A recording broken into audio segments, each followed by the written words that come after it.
So you have Defender for Endpoint, part of your Defender XDR solution, but you want to use a different antivirus product with it. What happens to Defender for Endpoint when you actually use that third-party product? Does it actually completely turn off? Do they work together? In this video, we're going to take a look at exactly what happens. We're going to use Defender for Endpoint, and we're going to install a third-party antivirus product, and we're going to see how we can kind of check how they interact with each other and find out if we can use third-party antivirus with Microsoft Defender for Endpoint, so we can still collect all of that lovely data that Defender for Endpoint collects and allows us to enforce policies that we set inside Defender XDR, and we can continue to use our third-party AV products that we might have already existing inside our environment. So let's get on with it. So before we begin, we need to establish that there is actually two components going on here. First of all, there is Defender for Endpoint. Okay, this is part of your Defender XDR solution, along with things like Defender for Office 365, Sentinel, and a whole bunch of other lovely Defender products and security products inside there. This is the enterprise solution. This is going to be running on your computers that you have onboarded. And this is going to do things like collecting telemetry data. This is going to do things like creating alerting systems. This is going to allow you to actually respond and control a device that actually has security issues. Okay. The second component in here, though, is actually just the antivirus solution. Okay, so this is just the Microsoft antivirus solution, or the Defender antivirus solution that's built into Windows. This is actually providing your real-time protection. Your real-time protection on your system. This is providing cloud services to actually pass back anything that it finds into Microsoft's cloud-based analytics solutions to be able to better check for malware and better check for problems within files and programs that exist on your machine. And this is actually running in the background of every Windows system. You can also install this onto iOS and onto Mac and onto Android as well, if you really want to be part of that solution. If we're installing third-party solutions, it's going to affect the Microsoft antivirus solution over here. It's not going to affect Defender for Endpoint. So there has to be this distinction between these two things working together, because a lot of time people see Defender for Endpoint and they think, oh, okay, that's just an antivirus solution. The reality is the antivirus engine is actually being handled by a separate Microsoft product underneath, and Defender for Endpoint is actually doing a lot more than just antivirus. So for the lab environment setup, what I've actually got is I've got a virtual machine running inside my environment. This thing is going to be running Windows 11, as you'd expect it to be today. This machine is actually onboarded into Defender XDR, and more to the point, Defender XDR, and more to the point, it is onboarded to Defender for Endpoint. Okay. And what we're going to see is we're going to take a look at that virtual machine, and we're going to question it, and we're going to see what antivirus product is actually running on there and what Defender for Endpoint is actually doing to this computer. Once we're going to check that out, what we're going to do is we're going to install a third-party product. Now, for you guys to test this as well, if you don't have a license for a third-party product, we can just use something simple. In this case, I'm going to use Bitdefender, which is a free antivirus product that we can actually find on the internet, and we can install that into our virtual machine over here, and then we can go and question this again and see how those two things actually interact with each other, because there's different states that Defender for Endpoint can actually be in dependent on if we're using third-party antiviruses or not. So I'm now over here on my Windows 11 machine. I'm logged in as Bob, so if I do a who am I, you'll see I'm logged in as Azure ID /Bob, which means this is an actual Entra account existing on the web. Bob does actually have complete control over the system as well. And what we can do is we can also go and check with this command, get-mp computer status. Okay, and if we go and look at this get MP computer status, it gives me a lot of information in regards to Defender for Endpoint and regards my security status. What I'm looking for is I'm looking up here for this AMRunningMode. Okay, the AM is for anti-malware. Having this actually going to set to normal down here means that this anti-malware status is currently being managed by Defender for Endpoint. So let's go and check that out and see what it looks like inside the Defender XDR system. So I'm over here on security.microsoft.com. Let's drop down and have a look at my assets, have a look at my devices down here, and I can see I've got WinNAS, which is actually the name of the machine that Bob was logged into. And I can go and click on this thing, and I can see that this has actually an active alert. It has a single medium active alert currently on it at the moment, but this is currently onboarded into my Defender system. Okay, through here, and by using Defender XDR, I can actually see things like the missing KB updates that are actually on here. I can see any incidents and alerts that are actually on here, and I can also see any security recommendations that Microsoft are recommending I make to change this computer to make it a little bit more secure. This does take a couple of seconds to actually refresh. So we can see there's actually a whole bunch of different recommendations that this is actually making to go and lock down this system. I don't actually have to implement all of these, but it's nice to know that it's actually there at the moment on this test environment. In your real world environment, you might want to go through this information. This is what's being provided by Defender for Endpoint. Okay.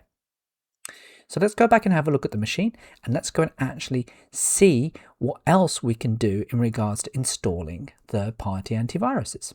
So back over here on the Bob client computer, let's go check out the security settings inside Windows 11. We can see that our virus and threat protection down here currently has no threats, and this is being handled by the built-in Windows antivirus. So what I'm going to do is I'm going to very quickly come down here and install Bitdefender onto this system. So I'm going to go into my downloads. I'm going to grab this Bitdefender AV3. If you want this, just go and search for Bitdefender. You'll find it very, very quickly on the web. You could also install other third-party free antiviruses if you want to, but the logic here works with all of your commercial stuff, your McAfee, your Sophos, your Symantec. It doesn't really matter. The same process still exists. So we're just going to wait for Bitdefender security here to actually install onto the system. It shouldn't take all that long to do. It's just a case of a next install, nothing particularly complex here on the machine. We are going to need a reboot afterwards as well.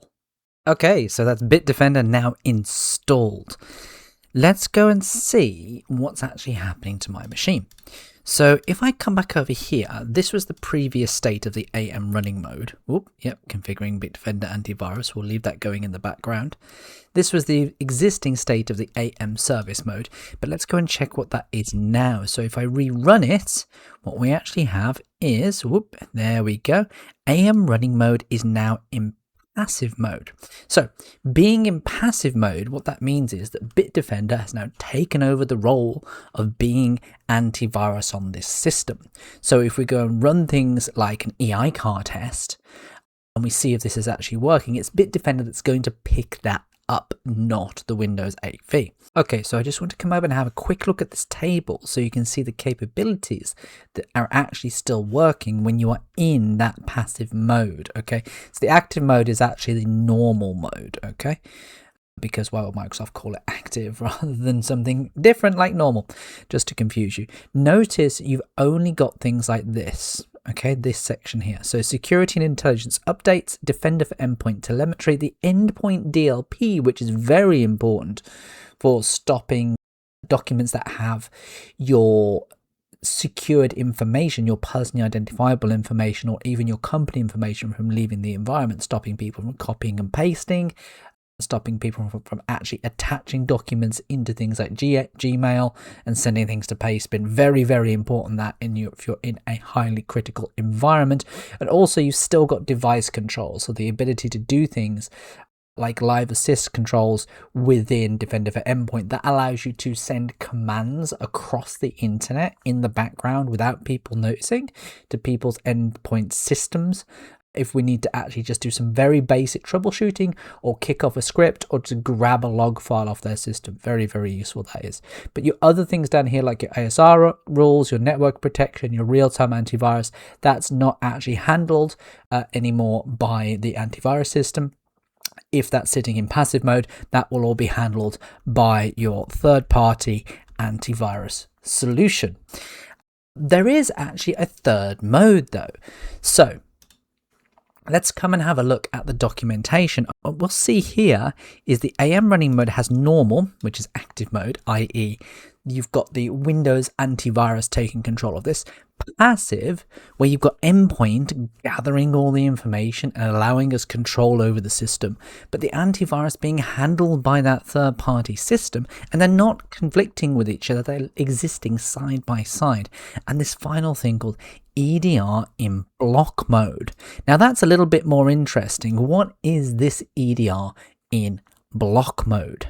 So if we come and look at the documentation here for EDR in block mode, it says EDR in block mode provides added protection from malicious artifacts when Microsoft Defender Antivirus is not the primary antivirus product and is running in passive mode. So EDR in block mode is available within Defender for Endpoint Plan 2. So what does this actually mean if we kind of translate it? Well, if we turn on EDR in block mode, and it's quite easy to turn this on. In fact, let's go and turn this on. So if I come back over to security.microsoft.com, my Defender XDR solution over here, and I click on settings, if I bury into this settings section, it should be buried underneath settings and endpoint, and then somewhere underneath that section.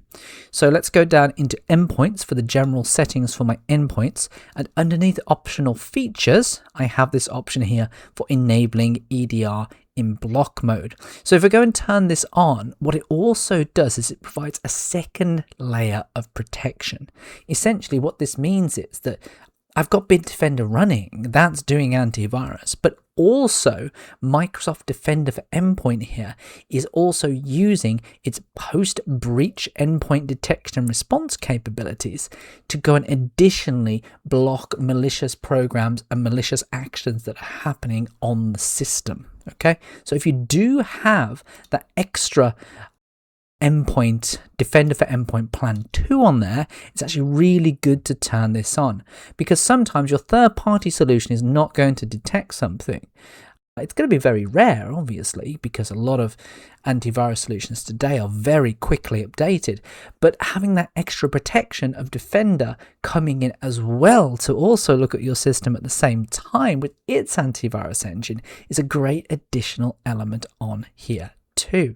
Now that might take a while to go out, so if I go back over here, let's have a look at my get MP computer status, and again we can see this is still in passive mode. It might require a reboot, but eventually that will say EDR in block mode. We don't have to do anything else to this system at that point, and at that point both Bitdefender and Defender for Endpoint are operating together at the same time on the same system to give you maximum protection.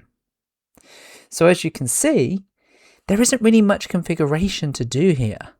Literally all you have to do is put that third-party antivirus product onto that Windows device, and it automatically detects this and disables the onboard Windows antivirus.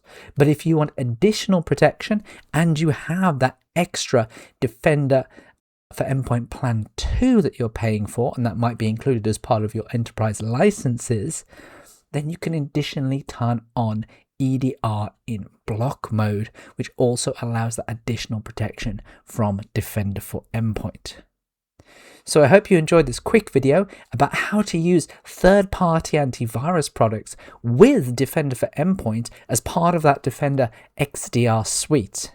And you'll join me next time for more explanations around Defender, Defender XDR, Defender for Endpoint, Microsoft Security, Sentinel, Azure, PowerShell, other cloud technologies, and general nerdy stuff.